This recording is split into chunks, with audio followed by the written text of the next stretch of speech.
So as Dr. Huang said, my research is called Evaluating the Performance of Stocks Recommended by the Investors Business Daily.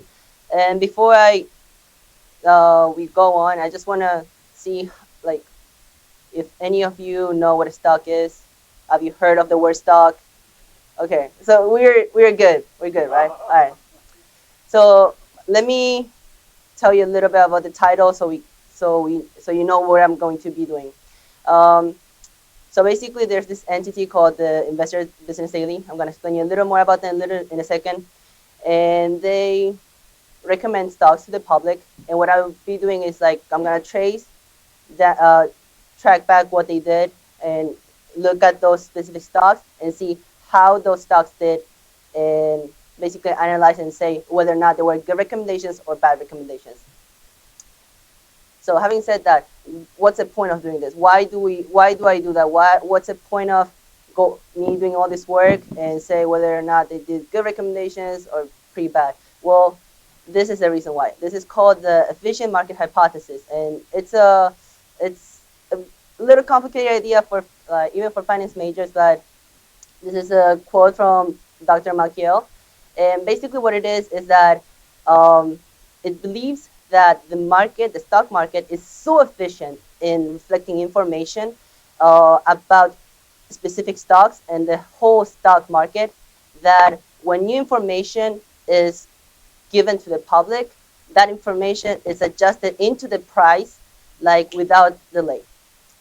So what does this look like? Well, let's say that you're looking into a company, let's say Coca-Cola, and then we look at the stock prices about, let's say it's $45, and then we hear this like really good news that they're doing really well, and then the financial statements are like, whew, really good. And then we turn around and we want to invest, and boom, the price has already gone up. Why? Because the information has already been adjusted into the price. So how can we see this in a broader perspective? For investors like you and I, if we pick, let's say, a portfolio, a group of stocks, will not be able to outperform the market's average performance. That's what the hypothesis is stating. And if you still did not understand quite enough what I'm going to, it's okay. I just need you to remember two things for right now. One, that stock prices reflect all existing public information. That's one. And the second one is that investors like you and I cannot get an extra return on an investment just based on historical data and the company's operations and financial statements.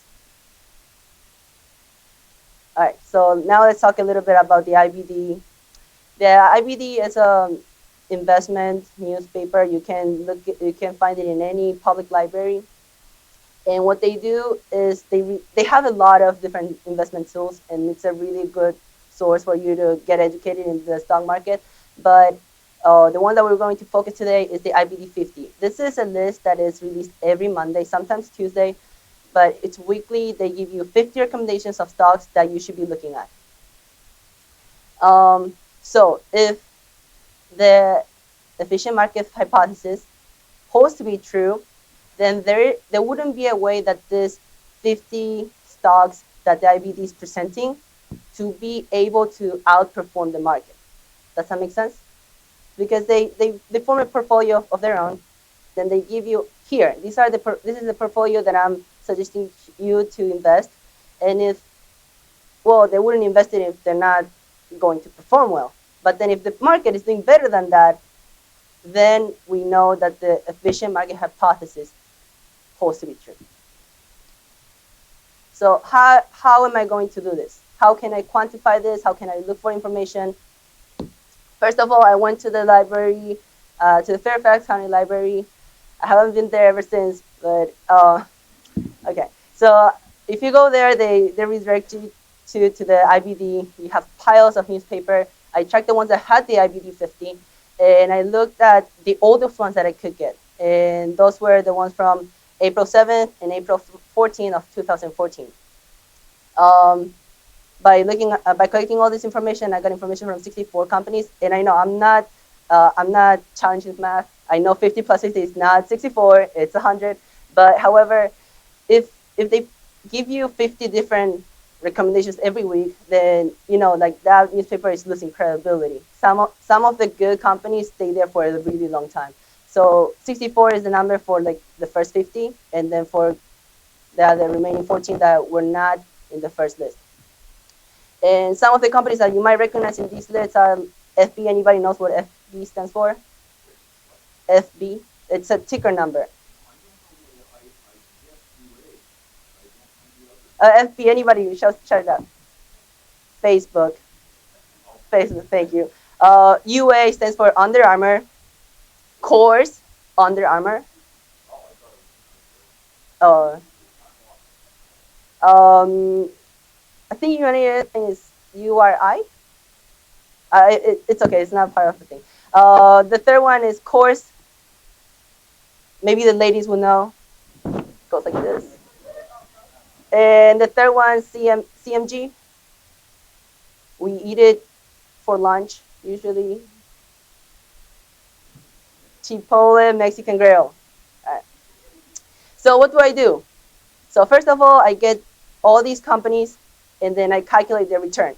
How do I calculate their return? Well, for non-finance majors, you probably call it the rate of change or growth formula. So basically you take the, yes, of the stock price. I'm getting the return of the stock price.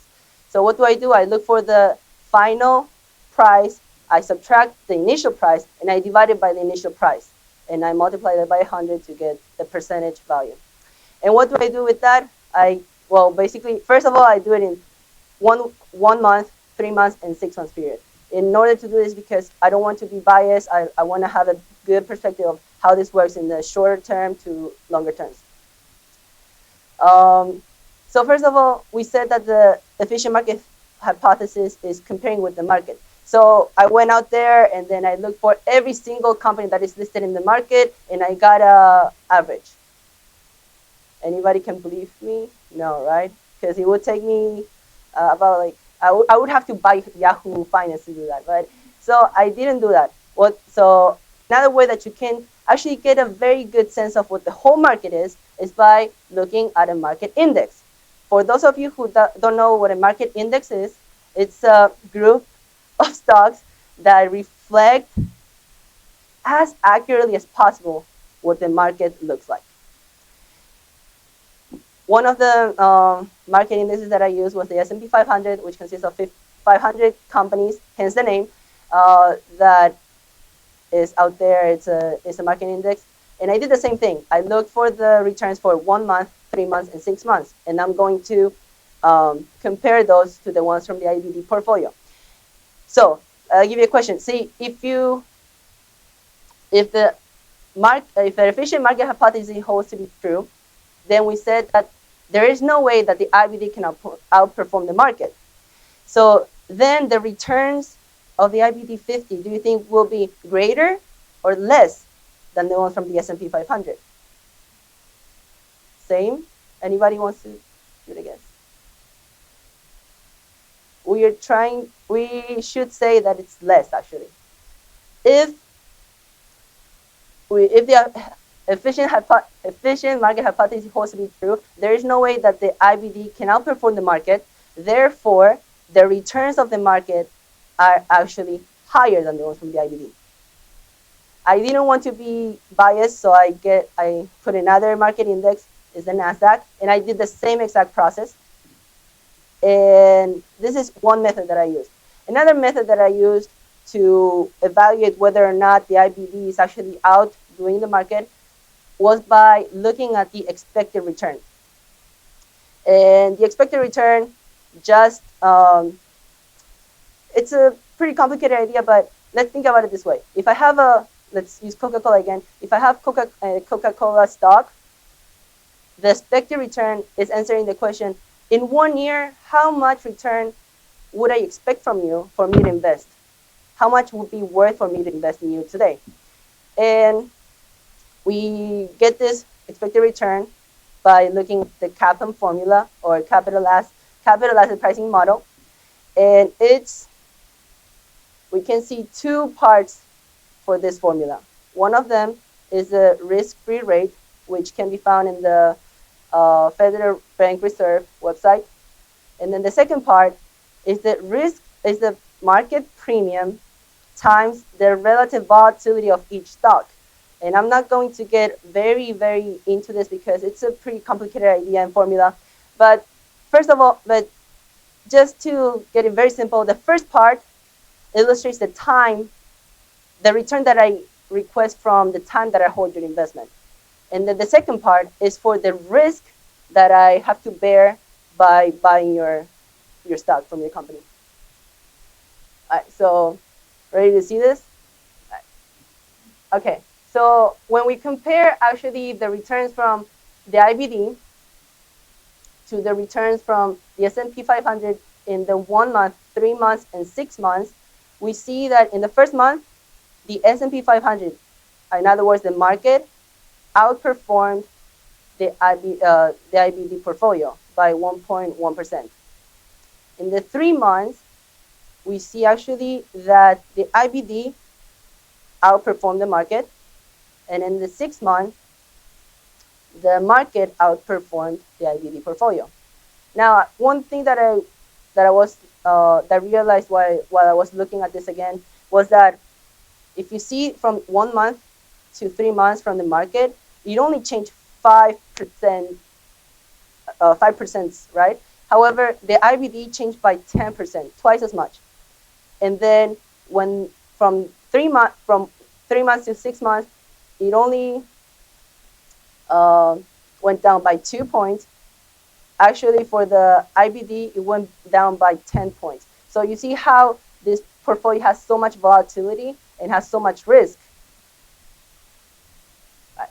The second one with the NASDAQ, we see a lot of red numbers, so it's a no-no for the IBD. And we can tell that we see a pretty big smile in Dr. Malkiel saying, yes, I got it right. All right, and then the third part, we have the actual returns of the IBD and what the expected return should have been.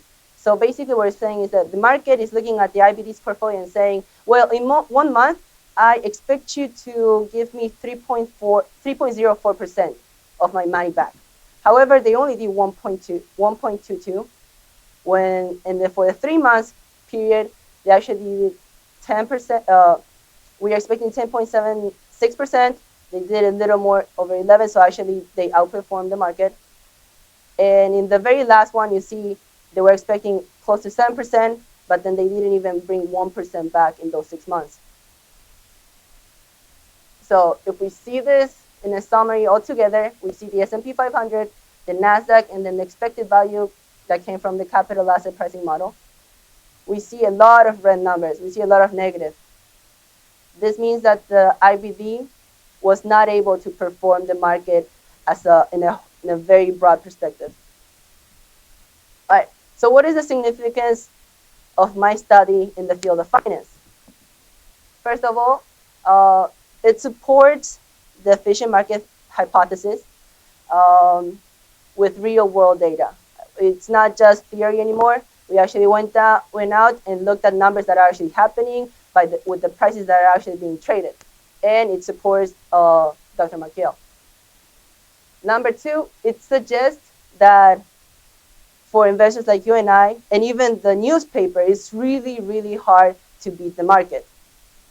And last of all, it warns investors like you and I to really be careful when we get advices from investment newspapers, financial advisors, portfolio management, because what they do is the same thing. They look at information that is out there, and then they give you the best opinion that they can give you. However, if we really believe in the efficient market hypothesis, that information has already been adjusted in the price. Thank you so much. And if there's any questions that I would like to answer them. Yes.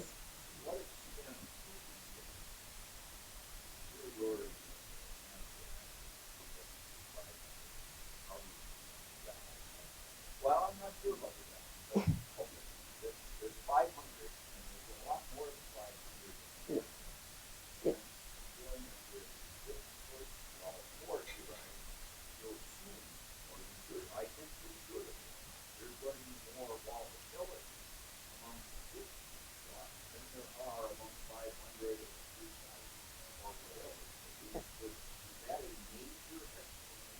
So no, of course. Yes. Well, there were a lot of things there, but I'll address them one by one as I remember. Well, the first one is you compared. You're asking me how superior they are. I think you're referring about the diversity, the diversification of each portfolio. And well, first of all, the Nasdaq and the S&P 500, they're fully diversified. They are exactly the reflection of the market. The IBD 50 is a portfolio they give you not really based on diversification, but rather on possibilities of return. Yes, so they're not really so yes, there is more volatility, and basically there's not really much volatility in the S&P 500 or the Nasdaq. So you're right. The other question, I think, sorry, I forgot the question.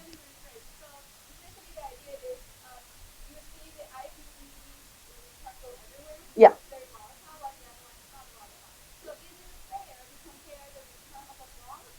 Hmm. Okay. Well, I think it is fair because with a portfolio of 15, 20 stocks, you already fully diversified. You could find the beta relative level of volatility that is very close to the market. So if your main concern was volatility, you could have done that with less than 15. So I think it is fair.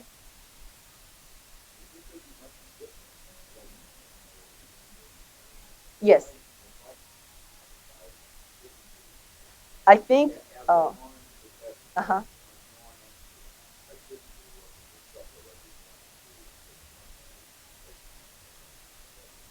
Exactly. Yeah.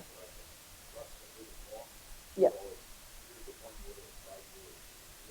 Hmm.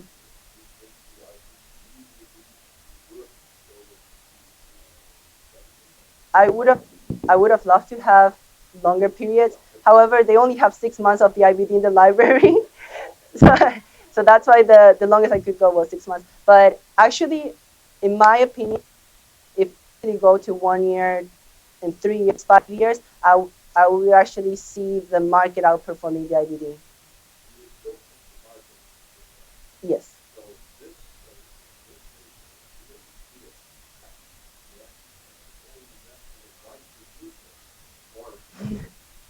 Well, that's basically the part of the significance of my study, right?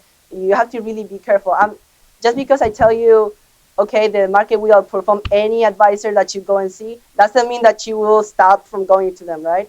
But I think my purpose of this study was never to discourage people from investing, but rather encouraging people to do your study and knowing the market, knowing the economy better, and then going for advice. Yes.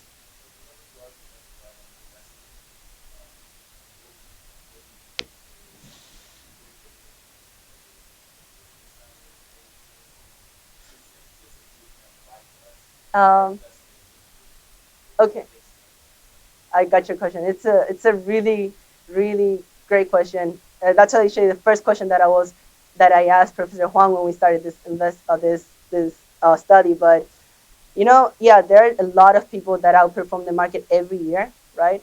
But well, first of all, getting information from the insider, that's illegal.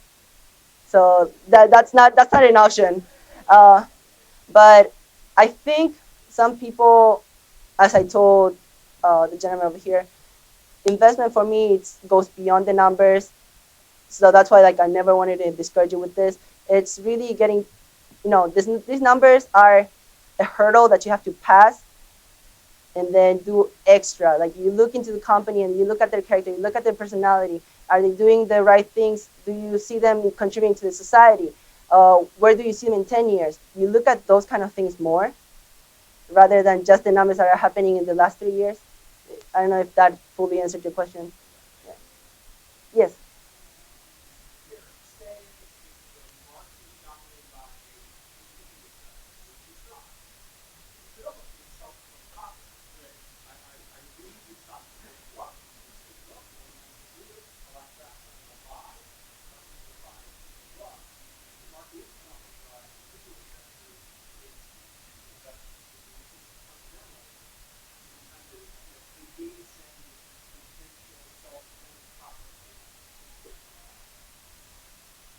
Yeah, but as I said before, just because we show these numbers, they're not going to stop investing and going through their methods. I don't know if that makes sense. Um, the efficient market hypothesis has been out there for a long time, and people still look at fundamentals. Actually, the investment business daily, I got to meet them in our trip to Detroit. And by the way, thank you so much for sending us. Uh, um, and they actually talked about technical on top of fundamental. So they looked at how history repeats itself, and they look at patterns. They look at how the returns do like really weird graphs, and they say, oh, this is the moment when you buy, this is when you sell.